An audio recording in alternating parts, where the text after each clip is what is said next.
हम ये 7 पैरामीटर के बेसिस पर देखेंगे कि ये ईटीएफ एंड म्यूचुअल फंड्स में क्या क्या डिफरेंसेस हैं और कौन ज्यादा बेटर है। हम एट फर्स्ट इन 7 पैरामीटर्स को जान लेते हैं। पहला पैरामीटर डेफिनेशन, यानी क्या होता है। दूसरा, किसमें कितना रिस्क है। तीसरा होता है रिटर्न, यानी ईटीएफ एंड म्यूचुअल फंड में कौन ज्यादा रिटर्न देता है।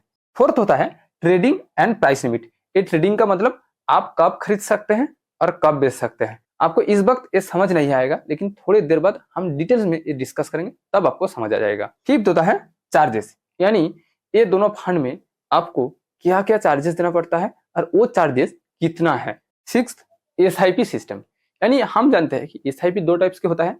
एक होता है मैनुअल एसआईपी और दूसरा होता है ऑटो एसआईपी। ये दोनों फंड में क्या क्या सिस्टम है वो जानेंगे। सेवेंथ होता है सेलिंग प्रॉब्लम। ये जानना आपके लिए सबसे जरूरी, क्योंकि आप चाहे वो म्यूचुअल फंड हो ईटीएफ हो, खरीद तो लेंगे, लेकिन जब आप बेचेंगे अगर तब आप बेच नहीं पाएंगे तो आपको रिटर्न कहां से आएगा। इसलिए कौन सी फंड में सेलिंग के वक्त कौन सी प्रॉब्लम फेस करना होगा वो आपको जानना बहुत ही जरूरी। ये ईटीएफ का फुल फॉर्म होता है एक्सचेंज ट्रेडेड फंड। ये एक्सचेंज का मतलब जहां कंपनियों का शेयर्स बाई एंड सेल किया जाता है। हमारे देश में 2 एक्सचेंज है। एक होता है बीएससी यानी बॉम्बे स्टॉक एक्सचेंज एंड दूसरा होता है एनएससी यानी नेशनल स्टॉक एक्सचेंज। ये एक्सचेंज को ही हम शेयर बाजार कहते हैं। किसी भी एक्सचेंज में ओनली कंपनियों का शेयर ट्रेड होता है, यानी किना बेचा होता है, लेकिन कोई म्यूचुअल फंड या इंडेक्स फंड एक्सचेंज पर ट्रेड नहीं होता है। आपको म्यूचुअल फंड खरीदने के लिए उस म्यूचुअल फंड वाले कंपनी से आपको खरीदना होगा, आप एक्सचेंज से नहीं खरीद सकते हैं। लेकिन ETF one and only fund जो एक्सचेंज पर ट्रेड होता है, यानी आप जब ईटीएफ खरीदेंगे तो आपको ये बीएससी या एनएससी से खरीदना होगा। इसलिए ये ईटीएफ में exchange end fund 2 word mixed है। ये ईटीएफ एक म्यूचुअल फंड की तरह फंड होता है, लेकिन काम करते हैं स्टॉक्स की तरह। आप ईटीएफ को एकदम स्टॉक्स की तरह हर सेकंड हर मिनट ट्रेड होते हुए देखेंगे। ये ट्रेड होने का मतलब आप देखते हैं ना कि जब आप किसी भी स्टॉक्स की प्राइस चार्ट ओपन करते हैं, उस चार्ट में रेड एंड ग्रीन बार हर मिली सेकेंड हर सेकेंड में ऊपर नीचे होता है। इसका मतलब हर मिली सेकेंड में उस स्टॉक्स की प्राइस ऊपर नीचे हो रही है। ईटीएफ में भी सेम होता है, हर मिली सेकेंड में ईटीएफ की प्राइस ऊपर नीचे होती रहती है। लेकिन म्यूचुअल फंड में ये नहीं होता है। म्यूचुअल फंड में डे एंड में जाकर प्राइस चेंज होता है। इसको हम थोड़ी देर बाद डिटेल्स में समझेंगे। ये तो हो गया ईटीएफ के अंदर एक स्टॉक्स की फीचर। लेकिन हम ईटीएफ को एक फंड क्यों कहते हैं, इसको समझने के लिए हमको एट फर्स्ट ये म्यूचुअल फंड क्या है वो समझना होगा। म्यूचुअल फंड क्या होता है? म्यूचुअल फंड का सिंपल सा मतलब कि आप डायरेक्ट किसी एक कंपनी में नहीं, आप किसी एक कंपनी द्वारा क्रिएट किया फंड में पैसा इन्वेस्ट कर रहे हैं। उस कंपनी आपके पैसों को लेकर 20-25 अलग अलग कंपनियों में इन्वेस्ट करेगा। और भी आसान भाषा में बताऊं तो मान लो आपने एसबीआई की म्यूचुअल फंड में पैसा इन्वेस्ट किया। एसबीआई क्या करेगा? एसबीआई आपके पैसों को 20-25 अलग अलग कंपनियों में इन्वेस्ट करेगा, किसी एक पार्टिकुलर कंपनी में नहीं। आप जब रिलायंस या किसी भी कंपनी का शेयर खरीदते हैं, आप क्या करते हैं? आप उस कंपनी के बिजनेस में पैसा इन्वेस्ट करते हैं। अगर उस कंपनी फ्यूचर में प्रॉफिट कमाई तो आपको ज्यादा रिटर्न मिलेगा, अगर उस कंपनी फ्यूचर में डूब गई तो आपका पैसा भी डूबेगा। यानी आपका रिटर्न एक पार्टिकुलर कंपनियों के ऊपर डिपेंड करते हैं। लेकिन म्यूचुअल फंड में आपका रिटर्न 20-25 अलग अलग कंपनियों के ऊपर डिपेंड करते हैं। इसलिए स्टॉक्स में रिटर्न मल्टीबैगर होता है, क्योंकि अगर रिलायंस कंपनी 30% रिटर्न कमाई तो आपको 30% प्रॉफिट मिलेगा, अगर 50% रिटर्न कमाई तो आपको 50% प्रॉफिट मिलेगा, अगर 100% रिटर्न कमाई तो आपको भी 100% प्रॉफिट मिलेगा। इसलिए स्टॉक्स में रिस्क भी 100% होता है। लेकिन म्यूचुअल फंड में रिस्क स्टॉक्स की तुलना में कम होता है, क्योंकि आप म्यूचुअल फंड में किसी एक कंपनी में नहीं 20-25 अलग अलग कंपनी में पैसा इन्वेस्ट किया। अगर 2-4 कंपनी डूब भी जाए, बाकी सारे कंपनी आपको एक एवरेज रिटर्न देता है। इसलिए म्यूचुअल फंड में रिटर्न भी एवरेज होता है। ज्यादा रिस्क इक्वल्स टू ज्यादा रिटर्न, कम रिस्क इक्वल्स टू कम रिटर्न। स्टॉक्स में आपका पैसा कभी भी जीरो हो सकता है, लेकिन म्यूचुअल फंड में आपका पैसा कभी भी जीरो नहीं होगा। इसलिए ज्यादा लोग म्यूचुअल फंड को प्रेफर करते हैं। म्यूचुअल फंड में रिस्क कम होता है, इसलिए म्यूचुअल फंड में एक एवरेज रिटर्न मिलता है। वो रिटर्न 14 to 16% के आसपास होता है ज्यादातर म्यूचुअल फंड में। आपने अब तक एक चीज समझ लिया, म्यूचुअल फंड में रिस्क लो होता है, और क्यों लो होता है वो भी समझ लिया। लेकिन ईटीएफ में म्यूचुअल फंड की तुलना में भी रिस्क कम होता है, यानी ईटीएफ में लोएस्ट रिस्क होता है। ये ईटीएफ में रिस्क क्यों लोएस्ट होता है, अब हम उसको समझने की कोशिश करेंगे। आपने म्यूचुअल फंड में देखा कि म्यूचुअल फंड में किसी एक कंपनी नहीं, पूरा एक फंड में आपका पैसा इन्वेस्ट होता है। सिमिलरली ईटीएफ में भी आपका पैसा बहुत सारे कंपनियों की एक बास्केट में इन्वेस्ट होता है, यानी ईटीएफ में एक पूरा फंड ट्रेड होता है। ये फंड कहना गलत होगा, एक पूरा बेंचमार्क ट्रेड होता है। ये बेंचमार्क का मतलब आप किसी भी इंडेक्स को समझ सकते हैं, जैसे कि Nifty 50 index, IT index, bank Nifty index, next 50 index, ऐसे बहुत सारे इंडेक्स हैं। इन सभी इंडेक्स को ही आप बेंचमार्क कह सकते हैं। लेकिन किसी भी एक्टिव म्यूचुअल फंड में आपका पैसा किसी भी बेंचमार्क या इंडेक्स में इन्वेस्ट नहीं होता है। देखिए, म्यूचुअल फंड नॉर्मली दो प्रकार के होते हैं। एक होता है एक्टिव म्यूचुअल फंड और दूसरा होता है पैसिव म्यूचुअल फंड। ये एक्टिव म्यूचुअल फंड में आपका पैसा फंड मैनेजर उसके हिसाब से अलग अलग कंपनी में इन्वेस्ट करते हैं, जैसे कि 2-4 आईटी कंपनी में, 2-4 इंफ्रास्ट्रक्चर कंपनियों में, 2-4 लार्ज कैप पीएसयू कंपनियों में, या फिर 2-4 बैंक में। इसी तरह बैंक मैनेजर खुद के हिसाब से डिसाइड करके पैसा इन्वेस्ट करते हैं। लेकिन एक पैसिव म्यूचुअल फंड ऑलवेज एक इंडेक्स में पैसा इन्वेस्ट करते हैं, जैसे bank Nifty, IT Nifty, Nifty 50, ऐसे बहुत सारे इंडेक्स हैं। पैसिव म्यूचुअल फंड की फंड मैनेजर उस इंडेक्स में जितनी सारी कंपनियां हैं उन सभी कंपनियों में प्रोपोर्शन के हिसाब से पैसा इन्वेस्ट करते हैं। ये ईटीएफ में भी सेम होता है। ईटीएफ ऑलवेज एक बेंचमार्क को फॉलो करती है, यानी उस इंडेक्स में या बेंचमार्क में जितनी सारी कंपनियां हैं उन सभी कंपनियों में प्रोपोर्शन के हिसाब से पैसा इन्वेस्ट करते हैं।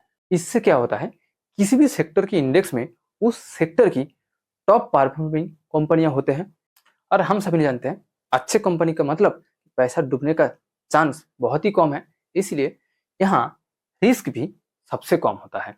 अब आप कहेंगे कि ईटीएफ तो इंडेक्स को फॉलो करती है और एक पैसिव फंड यानी इंडेक्स फंड भी इंडेक्स को फॉलो करती है, तो इंडेक्स फंड में भी तो रिस्क कम है। हाँ, इंडेक्स फंड में भी म्यूचुअल फंड से कम रिस्क है, लेकिन यहाँ एक और बात है, ये ईटीएफ में किसी भी म्यूचुअल फंड या इंडेक्स फंड से ज्यादा रिटर्न मिलने की चांसेस है।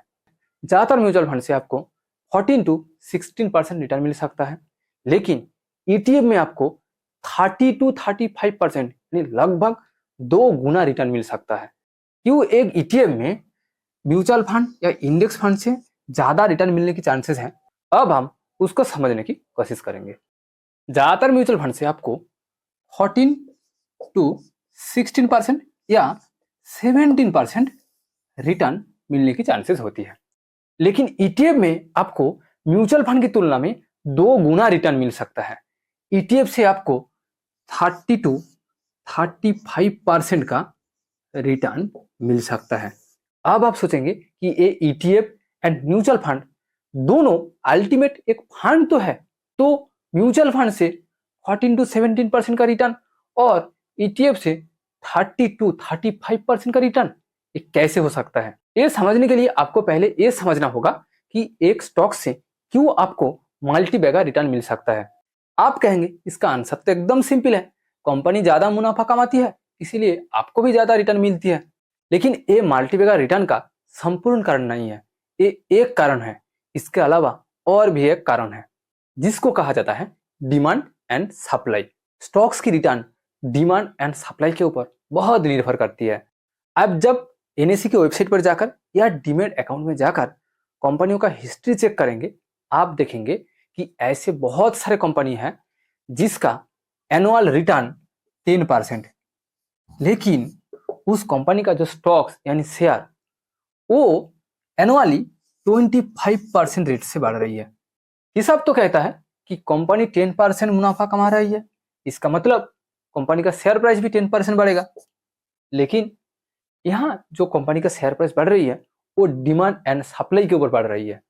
मैं कंपनी का नाम नहीं लूंगा, लेकिन आप जाकर देख सकते हैं, खासकर स्मॉल कैप कंपनियों में आप ये देखेंगे। अब समझो कि ये डिमांड एंड सप्लाई क्या है। सिंपली कहा जाए तो कंपनी का शेयर यूनिट लिमिटेड होता है। एग्जांपल के लिए हम किसी भी एक कंपनी का नाम लेते हैं। मान लो कि रिलायंस कंपनी।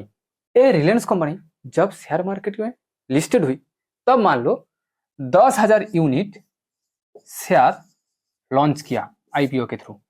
ये रिलायंस कंपनी कितना भी आगे जाए, इसका ये शेयर यूनिट 10,000 से एक भी यूनिट कभी नहीं बढ़ेगा, यानी शेयर यूनिट लिमिटेड। अब हर कोई एक यूनिट खरीदना चाहते हैं, तो ज्यादा से ज्यादा 10,000 लोग ही ये रिलायंस कंपनी का शेयर खरीद सकते हैं। ये रिलायंस कंपनी फ्यूचर में जितना ग्रो करेगा और मार्केट में जितना नाम कमाएगा, लोगों के बीच रिलायंस कंपनी का शेयर खरीदने का क्रेज भी बढ़ेगा। लेकिन ज्यादा से ज्यादा 10,000 लोग ही तो शेयर खरीद सकते हैं। अब मान लो 10,000 की जगह 20,000 लोग ये शेयर खरीदना चाहते हैं, तो इसका मतलब जो ज्यादा कीमत पे करेगा वही शेयर खरीदेगा। इसको आप एक अलग एग्जांपल से समझिए। मान लो कि किसी एक बाजार की दुकान में 1 केजी आलू है और ये 1 केजी आलू खरीदने के लिए 5 लोग खड़े हैं। ये 5 लोगों में से सभी ने ये 1 केजी आलू खरीदना चाहते हैं, तो इसका मतलब कि जो ये 1 केजी आलू के लिए ज्यादा प्राइस पे करेगा वही ये 1 केजी आलू खरीदेंगे, क्योंकि प्रोडक्ट तो लिमिटेड है लेकिन खरीदने वालों का संख्या ज्यादा है, इसीलिए प्रोडक्ट की प्राइस डिमांड के कारण ज्यादा बढ़ गई। अब आप इसका उल्टा समझिए कि आलू 5 केजी लेकिन खरीदने वालों की संख्या 1। अब क्या होगा, आलू की जो बाजार प्राइस है आप उसमें ही 1 केजी या 5 केजी आलू खरीद सकते हैं। आपको ज्यादा कीमत नहीं पे करना होगा, क्योंकि यहाँ डिमांड कम है, सप्लाई ज्यादा है। पहले था डिमांड ज्यादा, सप्लाई कम। किसी भी कंपनी का शेयर के मामलों में भी सेम होता है। जब उस कंपनी का शेयर की डिमांड बढ़ेगा तो प्राइस भी बढ़ेगा, और जब डिमांड घटेगा तो प्राइस भी घटेगा। ईटीएफ में भी सेम होता है। ईटीएफ की यूनिट संख्या लिमिटेड होता है, एकदम स्टॉक्स की तरह। इसलिए किसी भी ईटीएफ की यूनिट प्राइस कंपनियों के रिटर्न के साथ साथ डिमांड के ऊपर निर्भर करती है। उस ईटीएफ की डिमांड जितना बढ़ेगा उसका प्राइस भी उतना बढ़ेगा। मान लो आपने बैंक निफ्टी ईटीएफ में पैसा इन्वेस्ट किया। इस बैंक निफ्टी ईटीएफ में 20 यानी 20 बैंक है। ये 20 बैंक्स आपको मान लो 15% एवरेज रिटर्न देता है। आपको ये 15% रिटर्न तो मिलेगा, साथ ही साथ इस बैंक निफ्टी ईटीएफ की डिमांड जितना बढ़ेगा उसके बेसिस पर भी आपको ज्यादा रिटर्न मिलेगा। इसीलिए ईटीएफ में कंपनियों के रिटर्न के साथ साथ डिमांड के ऊपर भी रिटर्न डिपेंड करती है। इसीलिए पिछले कुछ सालों में ईटीएफ में रिटर्न 30 to 35%, कुछ ईटीएफ ऐसे भी है जो 100% से भी ज्यादा रिटर्न दिया, वो भी 5 साल से ज्यादा समय के लिए। ये 100% रिटर्न का मतलब कि उस ईटीएफ में हर साल आपका पैसा दोगुना हो रहा है। लेकिन म्यूचुअल फंड्स में क्या होता है, म्यूचुअल फंड में आपको एक एवरेज रिटर्न मिलता है, क्योंकि म्यूचुअल फंड की यूनिट यानी एनएवी भी लिमिटेड नहीं होता है। आप जितना ज्यादा पैसा डालोगे आपको उतना ज्यादा यूनिट मिलेगा। इसलिए आप देखेंगे कि किसी भी म्यूचुअल फंड की इस साल में टोटल यूनिट 10,000, अगले साल वो 20,000, 1 लाख हो सकता है। जितना ज्यादा लोग उस म्यूचुअल फंड में पैसा डालेंगे उस म्यूचुअल फंड की यूनिट भी उतना ज्यादा बढ़ेगा। म्यूचुअल फंड का सिंपल सा मतलब कि उस कंपनी आपके पैसों को अलग अलग कंपनी में इन्वेस्ट करता है और उसके हिसाब से आपको यूनिट देता है। म्यूचुअल फंड में डिमांड एंड सप्लाई काम नहीं करते थे, इसीलिए म्यूचुअल फंड की रिटर्न भी एवरेज होता है। मान लो आपने एबीसी नाम के किसी एक म्यूचुअल फंड में इन्वेस्ट किया और उस म्यूचुअल फंड 25 अलग अलग कंपनियों में पैसा इन्वेस्ट किया और ये 25 अलग अलग कंपनी एवरेज 15% रिटर्न देता है, तो उस म्यूचुअल फंड से आपको एक 15% रिटर्न ही मिलेगा। आपको 0.1% भी ज्यादा रिटर्न नहीं मिलेगा। आपको जो एक्स्ट्रा रिटर्न मिलेगा वो डिविडेंड री इन्वेस्ट होने से आपको वो एक्स्ट्रा रिटर्न मिल सकता है। इसके अलावा और किसी भी कारण से आपको एक्स्ट्रा रिटर्न नहीं मिलेगा। उम्मीद है कि ईटीएफ एंड म्यूचुअल फंड में रिटर्न की क्या डिफरेंस है और क्यों ये डिफरेंस होता है वो आप समझ लिया। अब आते हैं fourth difference trading and limit price के ऊपर। ट्रेडिंग का मतलब कि आप जब चाहे तब खरीद सकते हैं और जब चाहे तब बेच सकते हैं। ये ईटीएफ एकदम स्टॉक्स की तरह होता है। आप एक ही दिन में जब चाहे जितनी बार चाहे तब ईटीएफ को खरीद सकते हैं और बेच सकते हैं। आप जब ईटीएफ खरीदेंगे उस टाइम जो यूनिट प्राइस चलेगा आपको उसके हिसाब से यूनिट मिलेगा। आइए हम इसको एक आसान एग्जाम्पल के थ्रू समझते हैं। आपने देखा कि सुबह 11 बजे बैंक निफ्टी 5% गिर गई, इसलिए आपने बैंक निफ्टी ईटीएफ में उस वक्त कुछ पैसा इन्वेस्ट करना चाहते हैं ताकि आपको ये 5% की एक्स्ट्रा प्रॉफिट मिले। आप ईटीएफ में ये ऑब्वियसली कर सकते हैं, लेकिन आप म्यूचुअल फंड में ये नहीं कर सकते हैं। सिमिलरली आपने जब चाहे तब ईटीएफ को बेच भी सकते हैं। कि मान लो आपने उस दिन ईटीएफ में सुबह 11 बजे 1 लाख रुपया इन्वेस्ट किया और मार्केट क्लोज होते होते 4:30 बजे से पहले आपने देखा कि बैंक निफ्टी रिकवर कर गई, यानी आपको 5% प्रॉफिट मिला। 1 लाख का 5% होता है 5,000 रुपया। आपने सोचा कि क्यों ना ये 5,000 रुपया प्रॉफिट आज ही बुक किया जाए, इसलिए आपने ईटीएफ को बेचना चाहते हैं और ये 5,000 रुपया का प्रॉफिट उसी दिन ही बुक करना चाहते हैं। आप शेयर की तरह ईटीएफ में तुरंत यानी इमीडिएट प्रॉफिट बुक कर सकते हो, बट आप म्यूचुअल फंड में ऐसा नहीं कर सकते हैं। यानी आप एक ही दिन के अंदर ना ही म्यूचुअल फंड को खरीद सकते हैं और ना ही बेच सकते हैं, क्योंकि म्यूचुअल फंड की यूनिट यानी NAV net asset value day and की प्राइस में कैलकुलेट होता है। अगर आपने आज 3 बजे से पहले खरीदा तो आज की डे एंड की जो प्राइस है उसके हिसाब से आपको यूनिट मिलेगा, और अगर आपने 3 बजे के बाद खरीदा तो अगले दिन डे एंड की जो प्राइस है उसके हिसाब से आपको एनएवी यानी यूनिट मिलेगा। मान लो आज दोपहर 2 बजे निफ्टी 50 5% डाउन गई, इसलिए आपने सोचा कि क्यों ना निफ्टी 50 म्यूचुअल फंड में आज कुछ एक्स्ट्रा पैसा इन्वेस्ट किया जाए। इसीलिए आपने निफ्टी 50 म्यूचुअल फंड में दोपहर 2 बजे 10,000 रुपया इन्वेस्ट कर दिया। उस वक्त यानी ये 2 बजे के टाइम उस म्यूचुअल फंड में एक यूनिट एनएवी की प्राइस था 100 रुपया। तो इस हिसाब से देखा जाए तो आपको 100 यूनिट मिलना चाहिए। लेकिन मार्केट क्लोज होने से पहले यानी 4:30 बजे के पहले आपने देखा कि ये यूनिट की प्राइस यानी एनएवी 100 से जाएगा बढ़कर 110 हो गई। तो इसीलिए आपको इस 100 यूनिट नहीं 91 यूनिट मिलेगा अगले दिन मार्केट ओपन होने के बाद। क्योंकि मैंने पहले ही आपको कहा कि आप जब चाहे तब म्यूचुअल फंड खरीदो, लेकिन आपको जो यूनिट यानी एनएवी मिलेगा वो डे एंड की प्राइस में मिलेगा, और डे एंड की प्राइस कितना था 110 रुपया, लेकिन आप जब खरीदा था तब प्राइस था 100 रुपया। तो आपका कितना लॉस हुई? लगभग 900 रुपया आपका लॉस हुई। अगर उस दिन आप 1 लाख रुपया इन्वेस्ट करते तो आपको 9,000 रुपया लॉस होती, और अगर आप 10 लाख इन्वेस्ट करते तो आपको 90,000 रुपया लॉस होती। अब आप कहेंगे कि हम तो लॉन्ग टाइम के लिए इन्वेस्ट करेंगे, ये किसी एक दिन का ये 5% या 4% से क्या फर्क पड़ेगा? भैया ये 4-5% तो छोड़ो, अगर आपको 1% एक्स्ट्रा प्रॉफिट मिला ना तो 20 साल बाद आपको 10-20 लाख एक्स्ट्रा मिलेगा, वो भी सिर्फ 1-2 हजार रुपया एसआईपी करके। अगर आपने मंथली 10,000 रुपये एसआईपी करते हैं तो ये सिर्फ 1% से आपको लॉन्ग टाइम में 1 करोड़ से ज्यादा एक्स्ट्रा रिटर्न मिलेगा। ये होता है सिर्फ 1% का ताकत। और एक चीज आता है प्राइस लिमिट।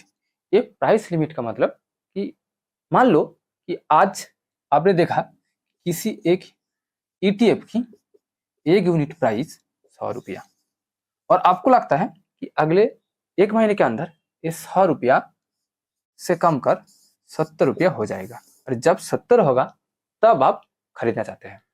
इसीलिए ईटीएफ में स्टॉक्स की तरह एक ऑप्शन होता है प्राइस लिमिट, जहां आपने ईटीएफ की यूनिट संख्या लिखा और उसके हिसाब से प्राइस लिमिट सेट किया। जो प्राइस में आप खरीदना चाहते हैं वो सेट किया और बाई कर लिया। जब ईटीएफ की यूनिट उस प्राइस में आएगा वो ऑटोमेटिकली बाई हो जाएगा और आपके पोर्टफोलियो में ऐड हो जाएगा। लेकिन म्यूचुअल फंड में आपको ये ऑप्शन नहीं मिलेगा। ईटीएफ एंड म्यूचुअल फंड के अंदर फिफ्थ डिफरेंस होता है ए चार्जेस। देखिए किसी भी म्यूचुअल फंड में दो चार्जेस होते हैं, एक होता है एक्सपेंस रेशियो और दूसरा होता है एग्जिट लोड। एक्सपेंस रेशियो का मतलब कि उस म्यूचुअल फंड को चलाने के लिए और आपके पैसों को मैनेज करने के लिए जो चार्जेस लेता है कंपनी, उसको एक्सपेंस रेशियो कहा जाता है। और म्यूचुअल फंड से पैसा निकलने वक्त कंपनी आपसे जो चार्जेस लेती है उसको एग्जिट लोड कहा जाता है। किसी भी म्यूचुअल फंड में, खासकर एक्टिव म्यूचुअल फंड में, ये एक्सपेंस रेशियो 0.7% से लेकर 1.5% के बीच होता है। ज्यादातर म्यूचुअल फंड में ये एवरेज 1% होता है एक्सपेंस रेशियो, और एग्जिट लोड होता है 1 से 2%। ये एक्सपेंस रेशियो जब आप पैसा इन्वेस्ट करते हैं, एट फर्स्ट कंपनी आपसे कर लेती है, उसके बाद जो पैसा बचती है वो मार्केट में इन्वेस्ट करती है। मान लो कि आपने किसी एक म्यूचुअल फंड में 1 लाख रुपया इन्वेस्ट किया और उस म्यूचुअल फंड की एक्सपेंस रेशियो 1%। तो इस हिसाब से देखा जाए कि कंपनी पहले ही आपसे 1,000 रुपया काट लेगा, बाकी पैसा मार्केट में इन्वेस्ट करेगा। अगर आपने 10 लाख रुपया इन्वेस्ट किया तो एट फर्स्ट कंपनी आपसे 10,000 रुपया काट लेगा। अगर आपने 1 करोड़ रुपया इन्वेस्ट किया तो कंपनी आपसे 1 लाख रुपया काट लेगा। ये 1% एक्सपेंस रेशियो के लिए। लेकिन ज्यादातर ईटीएफ में ये एक्सपेंस रेशियो 0.01% से लेकर 0.6% के बीच होता है।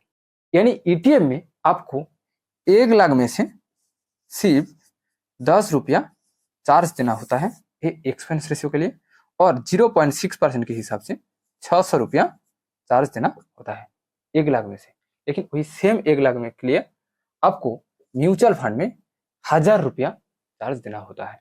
और ईटीएफ में कोई एग्जिट लोड नहीं होता है, यानी आपको 1 भी रुपया एग्जिट लोड के लिए नहीं देना होता है। लेकिन म्यूचुअल फंड में ये एग्जिट लोड 1% से 2% के बीच होता है। अगर आपने मंथली 5,000 रुपये एसआईपी करते हैं 20 साल के लिए और आपने जस्ट ये 0.5% एक्सपेंस रेशियो बचा लिया, तो अंत में जाकर आपको 20 से 25 लाख रुपया एक्स्ट्रा मिलेगा।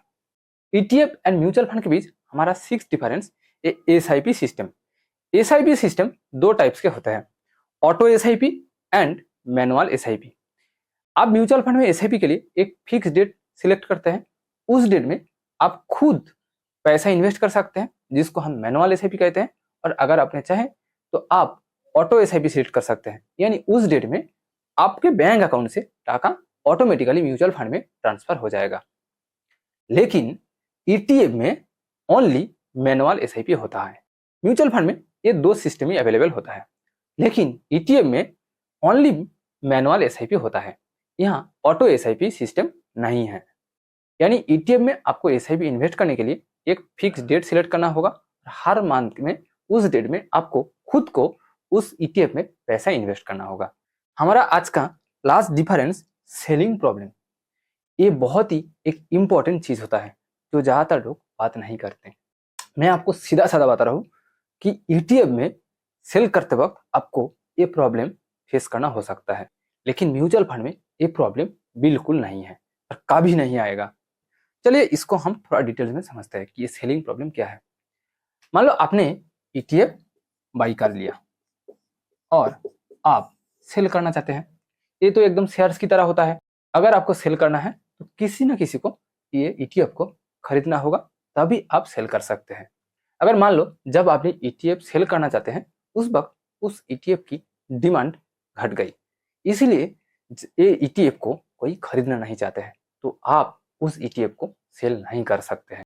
म्यूचुअल फंड में ये प्रॉब्लम बिल्कुल नहीं होता है, क्योंकि आप एक्सचेंज में म्यूचुअल फंड नहीं खरीदते हैं और नहीं बेचते हैं। आप उस कंपनी से खरीदते हैं और उस कंपनी को ही बेचते हैं।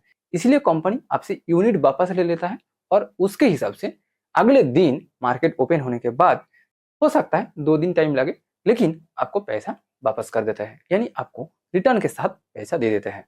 लेकिन अगर आपने एक लार्ज का ईटीएफ यानी लार्ज वॉल्यूम की ईटीएफ में पैसा इन्वेस्ट करते हैं तो आपको ये प्रॉब्लम फेस नहीं करना होगा। मैंने खुद 4 अलग अलग ईटीएफ में पैसा इन्वेस्ट किया और मैंने बहुत बार ये ईटीएफ की यूनिट बेचा। मैं आपको सच बता रहा हूँ कि आज तक कभी भी मैंने ये प्रॉब्लम एक बार भी फेस नहीं किया। मैंने जैसे ही ईटीएफ को सेल किया तुरंत ही पैसा मिल गया, मुझे वेट करना नहीं पड़ा। इसलिए अब जब भी ETF को खरीदेंगे आपको ये चीज ध्यान में रखना है कि आप एक लार्ज वॉल्यूम की ETF में इन्वेस्ट करेंगे। तो आपने अभी तक ये ETF एंड म्यूचुअल फंड में क्या क्या मेजर डिफरेंस एंड प्रॉब्लम्स है वो आपने अच्छे से समझ लिया। अब एक सवाल आता है कि आपको क्या करना चाहिए। मैं आपको सीधा साधा बात रहा हूँ, अगर आपके पास बिल्कुल टाइम नहीं है, आपको मार्केट एनालिसिस नहीं आता, आप मार्केट को बिल्कुल नहीं देखना चाहते हैं, आप ऑटो एसआईपी करना चाहते हैं, आप 14 to 15% रिटर्न से ही खुश रहना चाहते हैं, तो आपके लिए म्यूचुअल फंड ही सही ऑप्शन है। सही नहीं, बेस्ट ऑप्शन होना चाहिए, क्योंकि यह ज्यादा चार्जेस देने के बाद भी तो आपको लाखों करोड़ रुपया का रिटर्न मिल रहा है। और ये 14-15% रिटर्न शेयर मार्केट को छोड़कर किसी और जगह में भी आपको नहीं मिलेगा, ना ही किसी LIC में, ना ही किसी गवर्नमेंट स्कीम में, ना ही किसी FD में, ना ही किसी पोस्ट ऑफिस स्कीम में, आपको यहाँ तक कि गोल्ड में भी आपको ये रिटर्न नहीं मिलेगा। बट अगर आपके पास थोड़ा सा टाइम है, आप मार्केट की सिचुएशन के ऊपर डिपेंड करके इन्वेस्ट करना चाहते हैं, आप मैनुअल SIP करना चाहते हैं, आप expense ratio and exit load बचाना चाहते हैं, और खासकर आप 14 to 15% रिटर्न से खुश नहीं है, आप मिनिमम 20 to 25% रिटर्न कमाना चाहते हैं, तो आप ETF में इन्वेस्ट कर सकते हैं। यहाँ आप सेम अमाउंट सेम साल में इन्वेस्ट करके म्यूचुअल फंड से 2 गुना रिटर्न कमा सकते हैं। मान लो कि आपने मंथली 5,000 रुपया 20 साल के लिए म्यूचुअल फंड में इन्वेस्ट करते हैं और उस म्यूचुअल फंड आपको 1 करोड़ का रिटर्न दे सकता है, तो आप सेम 5,000 रुपया मंथली इन्वेस्ट करके 20 साल बाद ETF से 2 से 3 करोड़ का रिटर्न कमा सकते हैं। अब आप आपके सिचुएशन के हिसाब से डिसीजन लीजिए कि आपको कहाँ इन्वेस्ट करना है। उम्मीद है कि आपको आज की वीडियो वैल्यूएबल लगी। अगर आपको ये वीडियो वैल्यूएबल लगी तो प्लीज दोस्तों के साथ शेयर कीजिए और इस वीडियो को लाइक कीजिए। और हाँ, अगर आपने अभी तक इस चैनल को सब्सक्राइब नहीं किया तो प्लीज सब्सक्राइब कीजिए। Thank you for watching this video.